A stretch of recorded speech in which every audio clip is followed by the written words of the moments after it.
الحمد لله رب العالمين،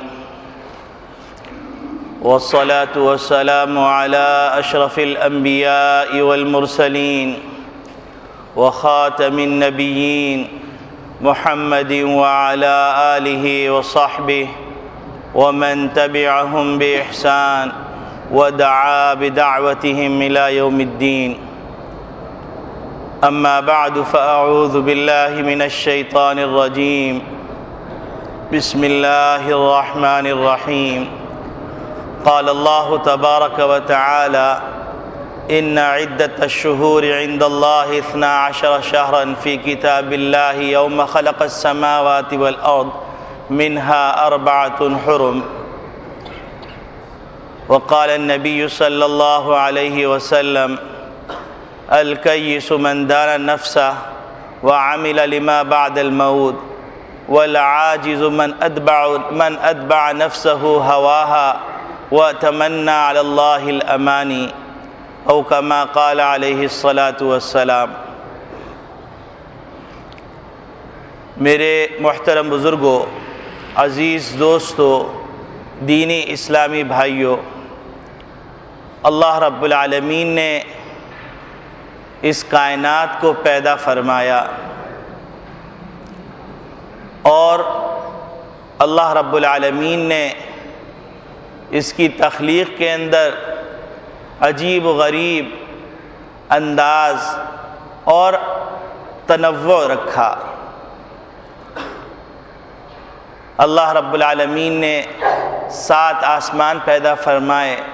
7 زمینیں پیدا فرمائیں. اسی طرح اللہ رب العالمین نے 12 مہینے پیدا فرمائے. لیکن ان 12 مہینوں میں اللہ رب العالمین نے 4 مہینوں کو حرمت والا مہینہ قرار دیا، اور ان حرمت والے مہینوں میں ایک مہینہ محرم کا ہے. یہ مہینہ وہ مہینہ ہے کہ جس سے مسلمانوں کے نزدیک قمری سال کا آغاز ہوتا ہے، اور یہ وہ مہینہ ہے جس مہینے میں مسلمانوں کے درمیان بہت ساری چیزیں مشہور ہیں. لیکن دیکھنا یہ ہے کہ ان مشہور باتوں میں کون سی بات صحیح ہے اور کون سی بات غلط ہے. جو صحیح بات ہوگی اس کو اختیار کیا جائے، اس پر عمل کیا جائے، اور جو بات غلط ہوگی اس کا تعلق رسومات سے ہوگا، اس کا تعلق بدعات سے ہوگا، تو اس سے بچا جائے. کیونکہ ایک آدمی اگر جانتا نہیں ہے تو وہ ردب و یابس، صحیح غلط سب کو جمع کر لے گا. لیکن اگر ایک آدمی جانتا ہوگا تو پھر وہ ان چیزوں کو اختیار کرے گا جو اس کو دنیا اور آخرت میں فائدہ دیں گی، اور ان چیزوں سے اجتناب کرے گا جو چیزیں دنیا کے اندر بھی سود مند نہیں اور آخرت کے اندر بھی سود مند نہیں.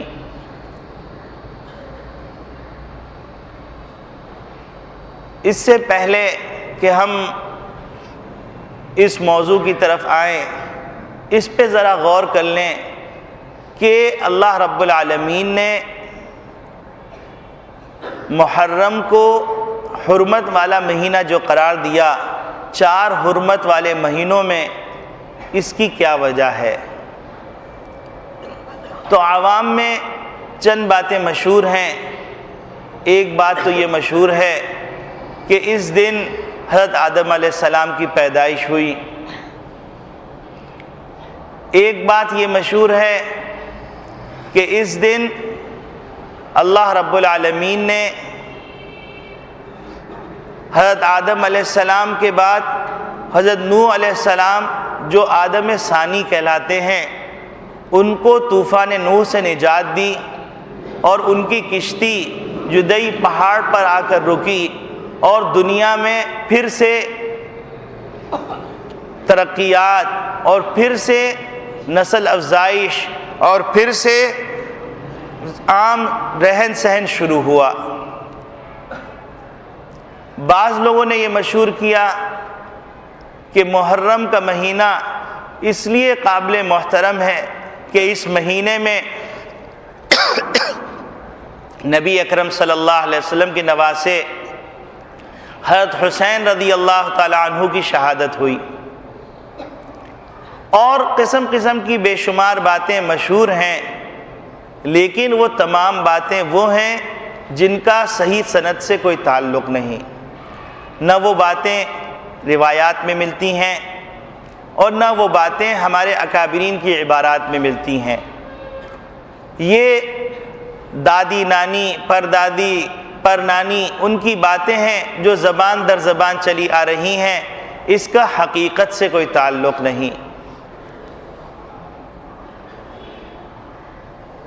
محرم کا مہینہ اللہ رب العالمین نے قابل احترام قرار دیا۔ اللہ رب العالمین خالق ہیں، اللہ مالک ہیں، اور خالق اور مالک کی مرضی جس کو وہ قابل احترام قرار دے دے اور جس کو خصوصیت اختیار دے دے۔ وَرَبُّكَ يَخْلُقُ مَا يَشَاءُ وَيَخْتَارُ، اللہ رب العالمین نے جو چاہا پیدا فرمایا اور جس چیز کو چاہا منتخب فرما لیا۔ اب آپ دیکھیے کہ اللہ رب العالمین نے 7 آسمان پیدا فرمائے، 7 آسمان پیدا فرمانے کے بعد عرش کے لیے 7ویں آسمان کو پسند فرمایا۔ اللہ رب العالمین نے 7 زمینیں پیدا فرمائیں، لیکن بیت اللہ کے لیے اوپری زمین کو پسند فرمایا۔ اللہ رب العالمین نے پہاڑ بے شمار بنائے، لیکن اپنی تجلی کے لیے کوہ طور کو منتخب فرمایا۔ وَرَبُّكَ يَخْلُقُ مَا يَشَاءُ وَيَخْتَارُ، آپ کا پروردگار جو چاہتا ہے پیدا کرتا ہے اور جس کو چاہتا ہے اپنے لیے منتخب فرما لیتا ہے۔ جنتیں پیدا فرمائیں، لیکن جنت الفردوس کو ایک خاص مقام عطا فرما دیا۔ تو اسی طریقے سے یہ اللہ رب العالمین کا انتخاب ہے کہ اللہ رب العالمین نے 4 مہینوں کو قابل احترام بنا دیا،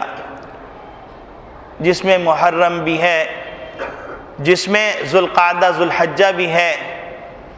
اور جس میں شوال بھی ہے۔ تو ان 4 مہینوں کو اللہ رب العالمین نے قابل احترام قرار فرمایا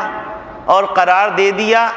تو یہ نبی کریم صلی اللہ علیہ وسلم کی پیدائش کے وقت سے ہی قابل احترام، نبی کریم صلی اللہ علیہ وسلم کی نبوت ملنے کے بعد ہی قابل احترام۔ اب اس کے بعد مختلف واقعات رونما ہوتے رہے، تو ان واقعات سے اس کا تعلق نہیں ہے، بلکہ یوں کہا جائے گا کہ اگر کسی خاص مہینے خاص دن کے اندر کوئی واقعہ رونما ہوا تو جس واقعے کی طرف جو شخصیت منسوب ہے اس کا مقام بلند ہو گیا۔ مثلا اگر کسی آدمی کا 27ویں رمضان کو انتقال ہو گیا تو 27ویں رمضان کو انتقال ہو گیا تو 27ویں رمضان کی فضیلت اس کے انتقال کی وجہ سے نہیں ہے، بلکہ انتقال ہونے کی وجہ سے اس کو مزید فضیلت حاصل ہو گئی۔ تو اسی طریقے سے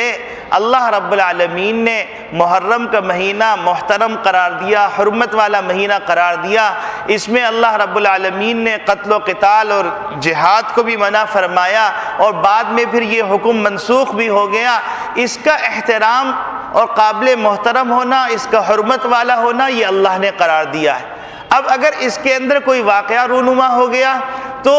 اس شخصیت کے مقام کی بلندی کی دلیل ہے۔ تو لہٰذا یہ باتیں جو مشہور ہے کہ محرم کا مہینہ اس وجہ سے محترم ہے، اس وجہ سے محترم ہے، اس کی یہ وجوہات ہیں، ہم تو اللہ کے بندے ہیں اور اللہ کے بندوں کو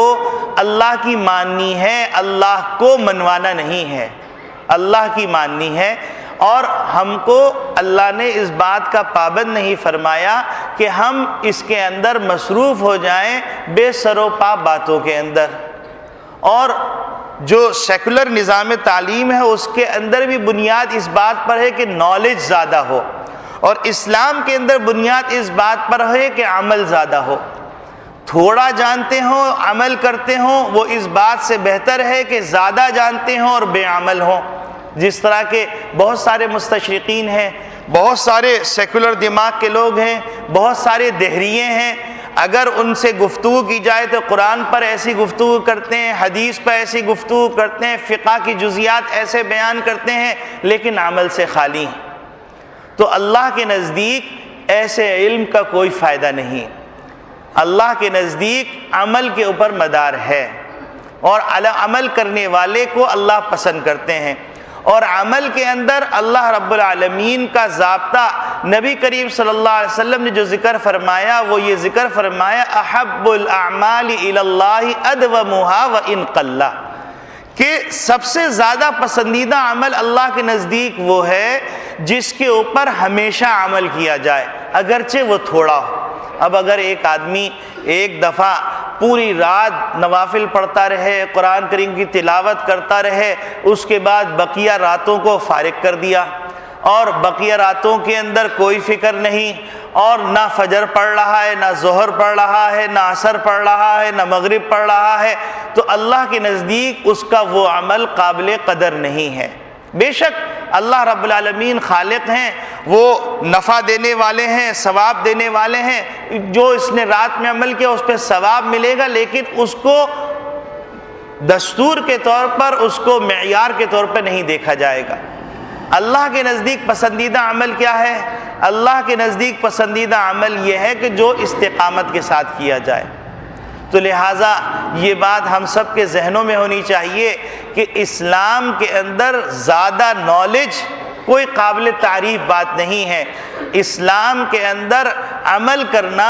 جتنا معلوم ہے اس کے اوپر عمل کرنا، یہ زیادہ اچھی بات ہے. لیکن ساتھ ساتھ اسلام نے تحقیق کی بھی دعوت دی ہے، اسلام نے ریسرچ کی بھی دعوت دی ہے، اسلام نے ہی علم کے دروازے کھولے ہیں. اسلام نے ہی اگر غور کیا جائے، قرآن کریم کا مطالعہ کیا جائے تو موجودہ جو علوم و فنون ہیں، فزکس ہو، کیمسٹری ہو، بیالوجی ہو، ریاضی ہو، سائنس ٹیکنالوجی ہو، تو اس کے دروازے اسلام نہیں کھولے. ورنہ تو ساری دنیا پڑی ہوئی تھی، کوئی سورج کی پرستش کر رہی تھی، کوئی آگ کی پرستش کر رہی تھی، کوئی پہاڑوں کی پرستش کر رہی تھی، کوئی ستاروں کی پرستش کر رہی تھی. یہ تو اسلام ہی کی برکت ہے کہ اسلام نے آ کر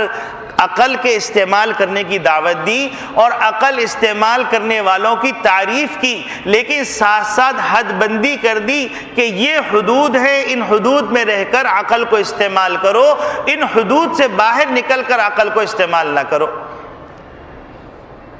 تو یہ ایک معتدل مذہب ہے، یہ میانہ روی والا مذہب ہے. قرآن کریم کی آیات کا آپ مطالعہ کریں گے تو آپ کو نظر آئے گا کہ اللہ رب العالمین فرما رہے ہیں ان فی خلق السماوات والارض واختلاف اللیل والنہار لآیات لأولی الالباب،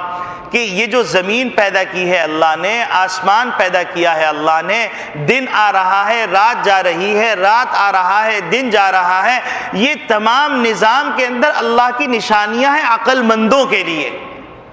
تو معلوم یہ ہوا کہ اللہ رب العالمین نے جستجو اور تحقیق کی دعوت دی، اور مسلمان جب تک 1000 سال تک اس راستے پہ چلتے رہے وہ ترقی کرتے رہ گئے، کیونکہ دنیا کے اندر نتائج ملتے ہیں محنت کے اوپر.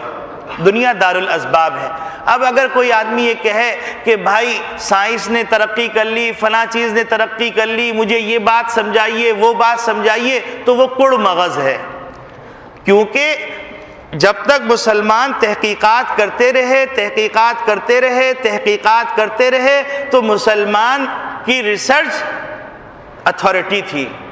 لیکن مسلمانوں نے 300 سال، 350 سال پہلے جب ادبار کا راستہ اختیار کیا، پستی کا راستہ اختیار کیا، غلامی کا راستہ اختیار کیا، تو مسلمانوں کے مقابلے کے اندر جو دوسری قومیں تھیں جو اپنے آپ کو مقہور سمجھتی تھیں، اپنے آپ کو مغلوب سمجھتی تھیں، انہوں نے ریسرچ کا راستہ اختیار کیا، وہ آگے نکل گئے. تو ان کا آگے نکلنا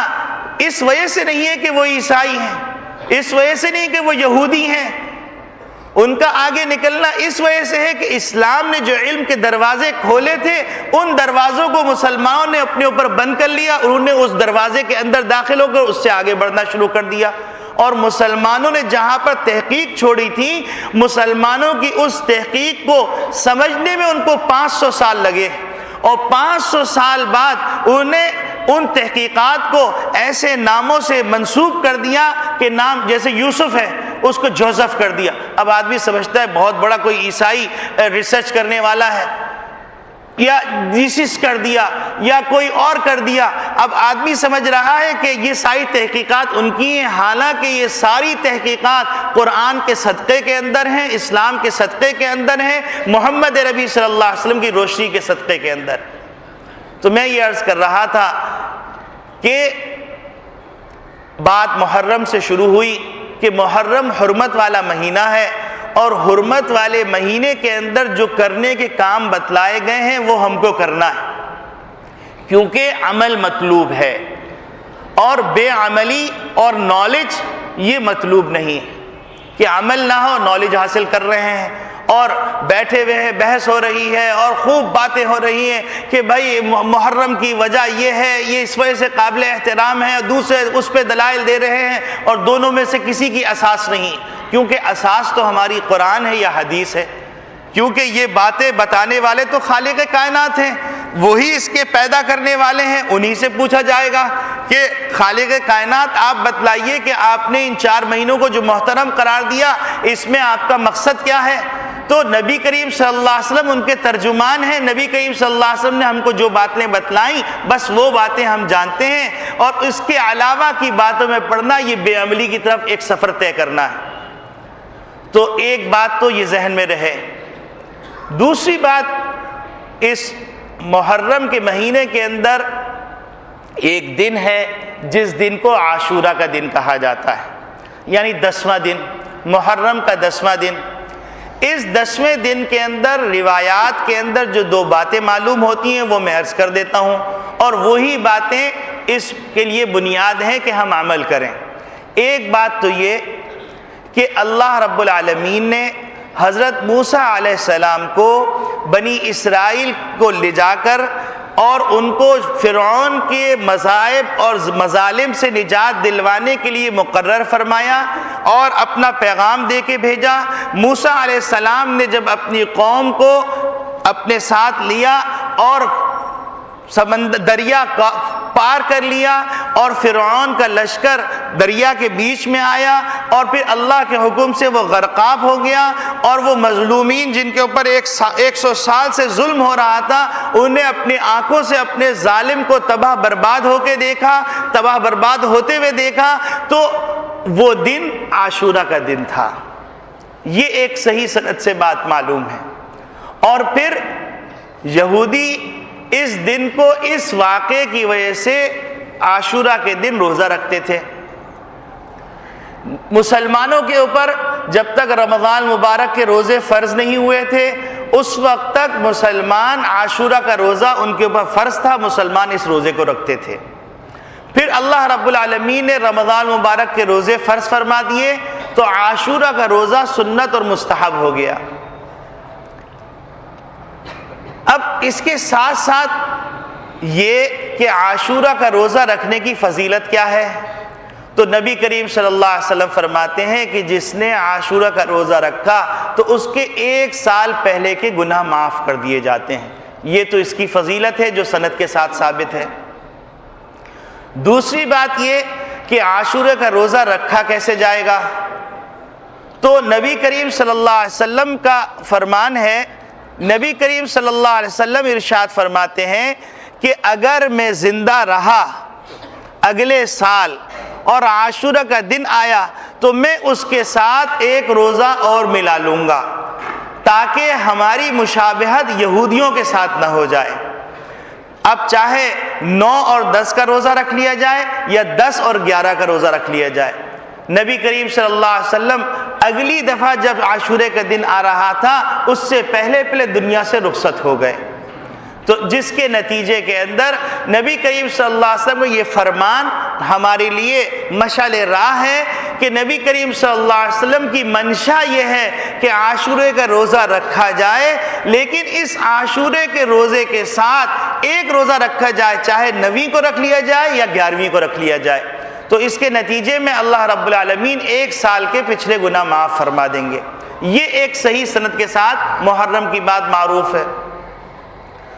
دوسری بات یہ کہ ایک روایت ملتی ہے جس روایت میں آتا ہے کہ نبی کریم صلی اللہ علیہ وسلم نے فرمایا کہ جو شخص اپنے گھر والوں کے ساتھ، اپنے اہل و عیال کے ساتھ عاشورہ کے دن فراخی کا معاملہ کرے گا، وسعت کا معاملہ کرے گا، دسترخوان کو کشادہ کرے گا، تو اس کی برکات سارا سال محسوس کرے گا۔ یہ روایت ہے، اگرچہ اس کی سند میں کچھ کلام ہے لیکن علماء نے اس کا اہتمام کیا ہے، اور بعض اکابرین سے 40 سال تک اس کا اہتمام منقول ہے، اور اس کے ثمرات کا پانا بھی منقول ہے۔ تو لہٰذا یہ بات بھی صحیح سند کے ساتھ منقول ہے کہ ہم عاشورہ کے دن اپنے گھر والوں کے ساتھ جب کھانا کھانے بیٹھیں، اور اگر روزہ ہے تو روزہ رکھ کے افطاری کرنے بیٹھیں، تو ہمارا دسترخوان وسیع ہو، عام جو معمول ہے اس سے زیادہ انتظام ہو، تو اس کے صدقے میں اللہ رب العالمین سارا سال وسعت عطا فرمائیں گے۔ یہ 2 باتیں منقول ہیں۔ اب باقی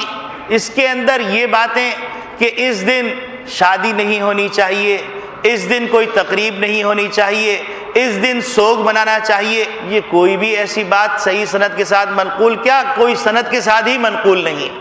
باقی یہ سب من گھڑت باتیں ہیں، اور ان من گھڑت باتوں کے اندر پڑھ کر اپنے آپ کو برباد کرنا۔ اب آپ دیکھیے کہ حرمت والے مہینے کو ذکر فرمانے کے بعد اللہ رب العالمین فرما رہے ہیں فَلَا تَظْلِمُوا فِيهِنَّ، کہ ان مہینوں میں اپنے اوپر ظلم نہ کرو۔ اب سوچنے کی بات یہ ہے کہ یہاں پر اللہ رب العالمین نے قابل احترام اور حرمت والے مہینے کو ذکر فرما کر یہ جو آگے فرما دیا کہ اس مہینے میں اپنے اوپر ظلم نہ کرو، اس کی کیا وجہ ہے؟ تو اس کی وجہ بالکل واضح معلوم ہوتی ہے کہ اگر ایک آدمی گناہوں کے اندر مبتلا ہوگا، اللہ کی نافرمانی کے اندر مبتلا ہوگا، رسم و رواج کو ادا کرے گا، بدعات اور خرافات کے اندر مبتلا ہو جائے گا، تو یہ تمام چیزیں اپنے اوپر ظلم کرنے کے معنی میں داخل ہیں۔ تو ان مہینے کے اندر تعزیے نکالنا، ان مہینوں کے اندر ہریسہ بنانا، ان مہینے کے اندر ننگے پاؤں چلنا، اس مہینے کے اندر ہرے کپڑے پہن کر اور گھوڑے کے نیچے یا اونٹ کے نیچے سے گزرنا، ناریل توڑنا، یہ عجیب عجیب بہت سے معززین کہ جن کے بارے میں کہا جاتا ہے کہ یہ بڑے بڑے تاجر ہیں اور بڑے عقلاء میں ہیں، عقلاء شہر میں ہیں، وہ بھی کر رہے ہیں۔ پوچھا گیا بھائی آپ یہ کیوں کر رہے ہیں؟ کہیں گے میری اماں نے نیت کی تھی، منت مانی تھی کہ جب میرا بیٹا پیدا ہوگا تو میں اس کو دلدل کے نیچے سے گزاروں گی اور ناریل توڑوں گی، لہٰذا میری اماں کی منت ہے، میں اس کو پورا کر رہا ہوں۔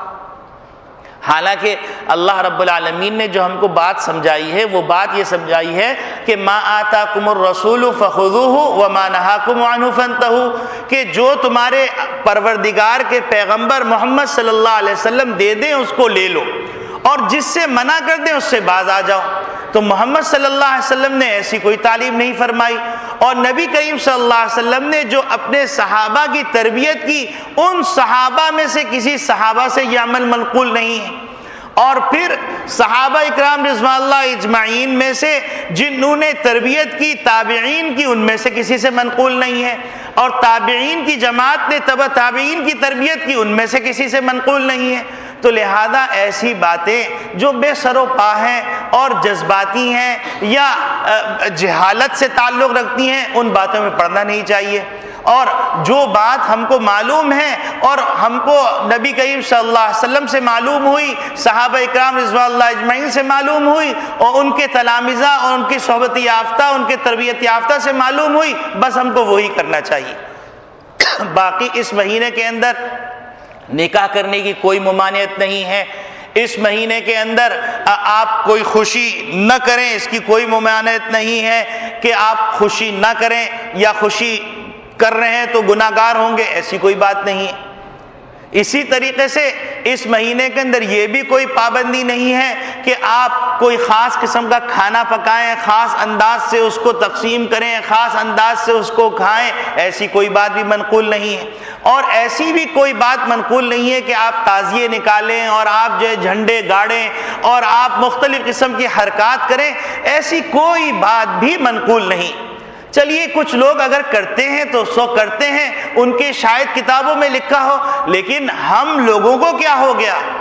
کہ ہم لوگ جو اپنے آپ کو کہتے ہیں کہ ہم حضور صلی اللہ علیہ وسلم کے ماننے والے ہیں، ہم امام ابو حنیفہ رحمۃ اللہ علیہ کے پیروکار ہیں، ہم حضرت امام ابو حنیفہ رحمۃ اللہ علیہ کی فقہ پر عمل کرتے ہیں، تو امام ابو حنیفہ رحمۃ اللہ علیہ کی فقہ میں بھی کوئی یہ بات موجود نہیں۔ تو ہم تھوڑا سا ایک طرف بیٹھیں، بیٹھنے کے بعد ٹھنڈے دل سے سوچیں، اور سوچنے کے بعد یہ دیکھیں کہ کہیں ہم اس حدیث کے اندر تو داخل نہیں ہو رہے جس حدیث کے اندر آتا ہے کہ والعاجز من ادمع نفسہ ہواہا، کہ عاجز، کنگال، فقر و فاقہ کے اندر مبتلا مفلس شخص وہ ہے جو اپنی نفسانی خواہشات کی پیروی کرتا ہے، وتمنى علی اللہ الامانی، اور اللہ سے بڑی بڑی امیدیں باندھتا ہے۔ اب جیسے مثال کے طور پر قرآن کریم میں ایک بات ذکر کی عیسائیوں کے بارے میں، کہ عیسائیوں کے بارے میں ذکر کیا کہ عیسائیوں نے اللہ کے قرب کو حاصل کرنے کے لیے ایک طریقہ اختیار کیا، اور اس طریقے کا نام تھا رہبانیت، کہ شادی نہیں کریں گے اور سوئیں گے نہیں، ہر فطرت کے کام سے بغاوت کریں گے۔ مثلا کوئی آدمی بڑا راہب کب بنتا ہے؟ جبکہ وہ گونشہ نشینی اختیار کر لے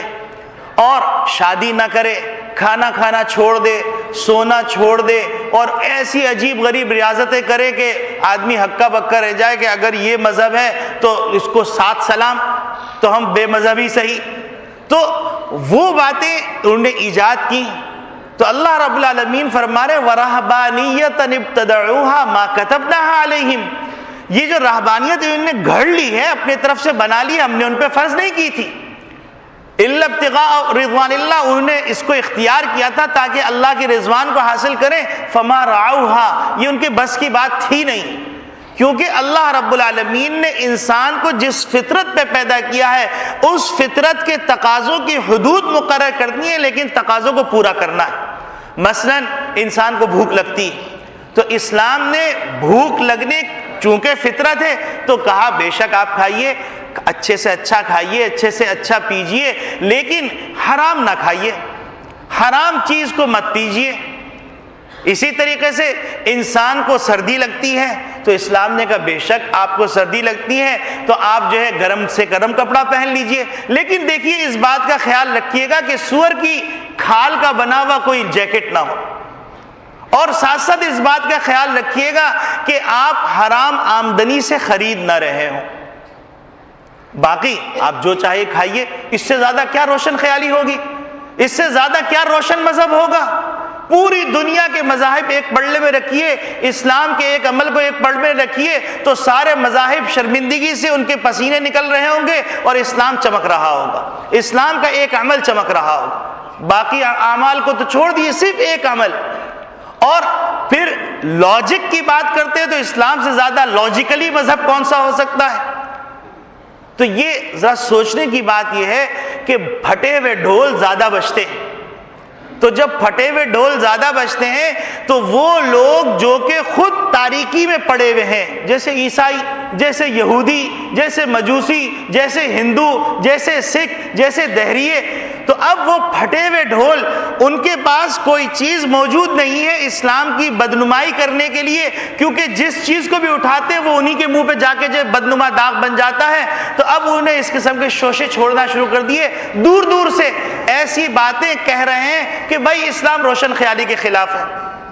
اسلام تو بڑی اندھیری والی باتیں بتلاتا ہے، اسلام میں بڑا تنگی ہے، بڑی گھٹن ہے۔ مجھے بتلائیے کہ اسلام سے زیادہ سانس لینے والا مذہب، اسلام سے زیادہ خوش اخلاق مذہب، اسلام سے زیادہ مزیدار مذہب کون سا ہو سکتا ہے کہ جس کے اندر مہینہ بھی قابل احترام اگر قرار دیا تو قابل احترام قرار دینے کے بعد اس کی احترام کرنے کا طریقہ بھی بتلا دیا. ایسا نہیں کہ خالی چھوڑ دیا کہ ٹھیک ہے قابل احترام ہے، تم اپنی مرضی سے جو چاہو کرو، اگر تمہیں سمجھ میں آتا ہے ایک ٹانگ پہ کھڑے ہو کہ نوافل پڑھنا تو نوافل پڑھتے رہنا، اور اگر دل میں آتا ہے کہ 100 رکوع کرنے تو بھائی تم 100 رکوع کرتے رہنا. تو ایسا نہیں ہے، ہر چیز کو بڑے بیلنس انداز سے، بڑے اعتدال سے اسلام نے رکھا ہے. دن کو بھی بڑے پیارے انداز سے، رات کو بھی بڑے پیارے انداز سے، انسان کے معمولات بھی بڑے پیارے انداز سے. اب آپ دیکھیے کہ اگر اسلامی معمولات کو دیکھیے تو آپ کو نظر آئے گا ہر عمل کے اندر ایک ریلیکسیشن ہے، ایک سکون ہے. اب مثال کے طور پہ ایک چھوٹی سی مثال عرض کروں کہ مثال کے طور پر اگر اسلام یہ کہہ دیتا کہ بھیا تم آ گئے ہو، ماشاءاللہ تم اسلام میں داخل ہو گئے ہو، لہذا اب تم صبح سے شام تک نوافل ہی پڑھتے رہنا، تو اللہ تو خالق ہے، حکم دے سکتے تھے. لیکن اللہ میاں نے ایسا نہیں فرمایا. فرمایا تم اپنے دن کا آغاز نماز سے کر لو.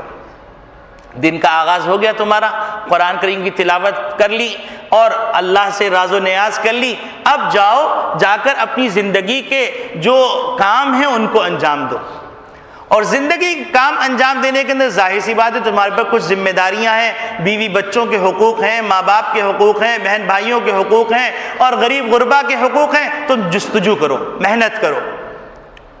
اور محنت کرنے کے بعد تم جب کام میں مصروف ہو گئے تو ایک انسان کا انرجی لیول ہوتا ہے، تو انرجی لیول کم ہونے لگا. جب انرجی لیول کم ہونے لگا تو سب لوگ کیا کہتے ہیں، لنچ کا ٹائم دینا چاہیے. ٹھیک ہے آپ لنچ کا ٹائم لے لیجئے. اب اس کے ساتھ ساتھ آپ ایک کام کیجئے کہ آپ کے جہاں معدے کو غذا کی ضرورت تھی وہاں آپ کی روح کو بھی غذا کی ضرورت ہے. ذرا مسجد میں تشریف لے آئیے اور 4 رکعت فرض ظہر کی ادا کر لیجئے، تاکہ آپ کی روح جو درماندہ ہو گئی تھی، یہ درماندہ روح کو بھی انرجی مل جائے، اور آپ دوپہر کا کھانا کھا کے آپ اپنے آپ کے معدے کو بھی انرجی دے دیجئے. اور ساتھ ساتھ نماز پڑھنے کے بعد آپ ذرا یہ غور فرما لیجئے گا کہ آپ نے جو نماز فجر کی پڑھی تھی اور ظہر کی پڑھ رہے ہیں، ان دونوں کے درمیان آپ نے اللہ کو اپنا معبود مانا. تو آپ یہ جو کاروبار کر رہے تھے، ملازمت کر رہے تھے، اس دوران آپ نے اللہ کی مانی؟ اگر اللہ کی مانی الحمدللہ، اور اگر اللہ کی نہیں مانی تو اب ظہر میں آ کے معافی مانگ لو. اب ظہر سے عصر تک تمہارا ٹائم ہے، لہذا ظہر سے عصر تک تم جو ہے اتنے معمولات پورے کر لو، اپنے کاروباری زندگی میں مصروف ہو جاؤ. اب کہا جاتا ہے کہ صاحب عصر کے قریب چائے پینے دل چاہتا ہے کیونکہ انسان میں ذرا تھکاوٹ ہو جاتی. تو ٹھیک ہے آپ چائے پینا چاہتے ہیں، اس کے ساتھ کچھ نمکو استعمال کرنا چاہتے ہیں، بے شک کر لیجئے، لیکن آپ کی روح کو بھی ذرا ضرورت ہے، تو لہذا اپنی روح کو بھی آپ ٹی پلا دیجئے اور ذرا سا جو نمکو بھی کھلا دیجئے. یعنی کیا مطلب، آپ 4 رکعت عصر کی پڑھ لیجئے اور عصر کی پڑھنے کے بعد تھوڑا سا قرآن شریف پڑھ لیجئے تاکہ آپ کو کچھ مل جائے، یا کم سے کم جو دعا کے سے پہلے امام صاحب بیٹھ کے سبحان اللہ الحمدللہ اللہ اکبر پڑھتے ہیں 33 اور 34 مرتبہ، وہ پڑھ لیجئے. اس کے بعد اب آپ کو کیا کرنا ہے، اب آپ آئیے جو کچھ نمٹانا ہے نمٹائیے. اب چونکہ دن پورا ہو رہا ہے اور جو فرشتے آئے ہوئے تھے اپنی ڈیوٹی پورا کر کے واپس جا رہے ہیں، تو لہٰذا اب تمہارے نام اعمال میں کچھ نیکی ہونی چاہیے. اور وہ نیکی کیا ہے؟ وہ نیکی یہ ہے کہ تم مغرب کی نماز پڑھ لو اور تمہاری روح کو مزید انرجی مل جائے. اور مغرب کی نماز پڑھنے کے بعد اب تم گھر میں جاؤ گے، ظاہر سی بات ہے راستے میں ٹریفک اور دیگر مسائل ہیں، تھک کے چور چور ہو گئے. تو اب تم ذرا دیکھو، گھر میں گئے اور مغرب کی نماز پڑھ لو گے تو ظاہر سی بات ہے مغرب کی نماز کے لیے وضو کیا، جب آپ منہ دھوئیں گے وضو کریں گے تو آپ فریش ہو جائیں گے. اب جب آپ اپنے گھر جا رہے ہیں تو بڑے فریش ہو کے جا رہے ہیں اور بڑے اطمینان سے جا رہے ہیں. آپ جانے کے بعد آپ نے الیک سلیک کی، ورنہ کیا ہوگا، گھر میں داخل ہوئے پورے 8 گھنٹے یا 12 گھنٹے دلہن انتظار کرتی رہی کہ میاں صاحب آئیں گے اور میں ان کا استقبال کروں گی، اور میاں صاحب آ رہے ہیں، ان کے چہرے پہ 12 بجے ہوئے ہیں، ارے ہٹو بچوں کو پھینکو یہاں سے، دفع کرو، کیا مصیبت ہے، سکون سے بیٹھنے نہیں دیتے. تو اب اگر نماز پڑھ لی ہوگی تو تھوڑا سا روح کو بھی غذا ملی ہوئی ہے، خود بھی ریلیکس ہوئے ہوئے ہیں، اور پھر آپ گھر پہنچے بڑے حشاش بشاش الیک سلیک کی، الیک سلیک کرنے کے بعد گھر کے اندر مصروف ہو گئے، اور پھر مصروف ہونے کے بعد کچھ دیر آپ چاہتے ہیں تنہائی میں وقت گزارے۔ اب دنیا کے اندر یہ علم آ گیا ہے جس کو یوگا کا علم کہتے ہیں، وہ یہ کہتے ہیں کہ آپ یوگا کیجئے، بڑے ریلیکس ہو جائیں گے، آپ کے جتنے بھی اعصاب ہیں وہ سارے اعصاب بڑے اچھے ہو جائیں گے، آپ بڑا اپنے آپ کو ایزی فیل کریں گے۔ تو ٹھیک ہے جناب، آپ ایزی فیل کرنا، یوگا کرنے کے بجائے آپ ذرا عشاء کی نماز پڑھ لیجئے۔ جب عشاء کی نماز پڑھنے آئیں گے اور آپ کے دماغ پہ صرف خالق کے تصور ہوگا، اور جب ایک کا تصور ہوگا سارے تصورات نکل جائیں گے۔ یوگا کے اندر آپ جائیے، یوگا میں کیا ہوتا ہے، آپ تصور کیجئے آپ دنیا میں نہیں ہیں، آپ کے اوپر کوئی ٹینشن نہیں ہے، اپنی باڈی کو بالکل ریلیکس چھوڑ دیجئے اور آپ بالکل اس طرح بیٹھ جائیے، ڈھیلے ہوگا تو آپ بڑا اپنے آپ کو ایزی فیل کریں گے۔ تو ٹھیک ہے جناب، آپ وہ اس راستے پہ 1400 سال بعد جا کر آپ کو سمجھ میں آیا کہ انسان کی باڈی کو ایسے موقع کی ضرورت ہے۔ ہمارے پیغمبر نے پہلے ہی کہہ دیا کہ سونے سے پہلے اچھی نیند اگر چاہتے ہو تو اچھی نیند کے لیے یہ ہے کہ تم عشاء کی نماز پڑھ لو۔ عشاء کی نماز جب پڑھو گے، خالق کے سامنے کھڑے ہوگے اور تم صرف خالق اور مخلوق کا رابطہ ہوگا۔ جب خالق اور مخلوق کا رابطہ ہوگا تو سوچو، تمہیں اگر کوئی پریشانی ہوگی، تمہیں اگر کوئی ٹینشن ہوگا، اگر تمہیں کچھ ہوگا، تو دنیا کے اندر اگر کسی کو ٹینشن ہوتا ہے اور جا کر وہ کسی عہدیدار سے کہہ دیتا ہے کہ میاں کل صبح مجھے یہ ٹینشن ہے اور آپ ذرا میری مدد فرما دیجئے، تو وہ کہتے ہیں میاں بے فکر ہو کے جاؤ اور تمہیں کوئی ٹینشن نہیں، میں بیٹھا ہوا۔ تو آدمی بڑا اکڑ کے جاتا ہے۔ تو خالق کے سامنے ہاتھ اٹھایا اور پروردگار میرا دن ایسے گزرا، میرے اندر یہ کوتاہیاں ہوئیں اور کل مجھے یہ مسئلہ درپیش ہے، اے پروردگار میرے مسائل کو حل فرما دے۔ ایک وقت آئے گا کہ آپ محسوس کریں گے کہ آپ کو جواب مل رہا ہے، کہ اللہ کہہ رہا ہے میرے بندے تو نے میرے حوالے کر دیا، اب تو فکر نہ کر، جا آرام سے سو جا۔ اب اطمینان سے سو گئے۔ تو اب آپ مجھے بتلائیے کہ اسلام سے زیادہ ریلیکسیشن کوئی مذہب دے سکتا ہے؟ اسلام سے زیادہ روشن خیالی کوئی دے سکتا ہے؟ اسلام سے زیادہ بیلنس نظام زندگی دے سکتا ہے؟ کوئی نہیں ہے، کوئی نہیں ہے۔ آپ سرچ لائٹ لے کے جائیے، 1000 واٹ کی لائٹ لے کے جائیے، یا آپ کئی لائٹوں کو جمع کر لیجئے، تنہے تنہا محمد ربی صلی اللہ علیہ وسلم کی ذات اقدس نظر آتی ہے کہ جنہوں نے جو کہا کر کے دکھلایا اور دنیا کو بتلا دیا کہ میں جو نظام لے کے آیا ہوں وہ نظام ساری کائنات کے سارے قسم کے لوگوں کے لیے، اور سب کی راحت اور سکون کا ضامن بھی یہی نظام ہے۔ تو میرے عزیز دوستو بھائیو، محرم شروع ہونے والا ہے، اور محرم اسلام کا اور قمری مہینوں کا پہلا مہینہ ہے۔ تو کیوں نہ ہم یہ نیت کر لیں کہ ہم اسلام میں پورے داخل ہو جائیں گے۔ باقی یہ جو رسومات دادی سے سن لی، نانی سے سن لی، ہمارے خاندان کے اندر یہ ریت چلی آ رہی ہے کہ خاندان کے اندر ہم لوگ یہ کھچڑا پکاتے تھے، لہذا اب اس ریت کو چھوڑ نہیں سکتے کیونکہ ہماری ناک کٹ جائے گی۔ خاندان والے کہیں گے میاں تمہارے ابا تو حلیم پکایا کرتے تھے اور تمہارے ابا تو چاولا پکاتے تھے، اور تمہیں کیا ہو گیا، تم کنجوس ہو گئے۔ ہاں بھیا، مجھے ایسی کنجوسی منظور ہے کہ کل کو وہ میرے لیے حسرت کا باعث بنے، کہ میرا پیسہ بھی جائے، میرا وقت بھی جائے، میری محنت بھی جائے، اور پھر مجھے کدو دکھا دیا جائے اور کہا جائے کہ میاں جائیے آپ۔ تو میرے عزیز دوستو بھائیو، صحیح اسلام میں داخل ہونے کی تعلیم ہے، اور جو صحیح باتیں معلوم ہیں وہ 2 باتیں ہیں، جیسے میں نے عرض کیا، ایک عاشورے کا روزہ، اور نبی کریم صلی اللہ علیہ وسلم کی پسند یہ ہے کہ عاشورے کا روزہ رکھا جائے، اس سے ایک پہلے رکھ لیا جائے یا ایک بعد میں، یعنی 9ویں تاریخ کا بھی روزہ رکھ لیا جائے یا 11ویں تاریخ کا روزہ رکھ لیا جائے۔ اور دوسری بات جو منقول ہے وہ یہ کہ عاشورہ کے دن اپنے گھر والوں پر دسترخوان وسیع کیجئے۔ تو جب آپ دسترخوان وسیع کریں گے تو اس کے صدقے میں اللہ رب العالمین سارا سال آپ کو وسعت عطا فرمائیں گے۔ اللہ رب العالمین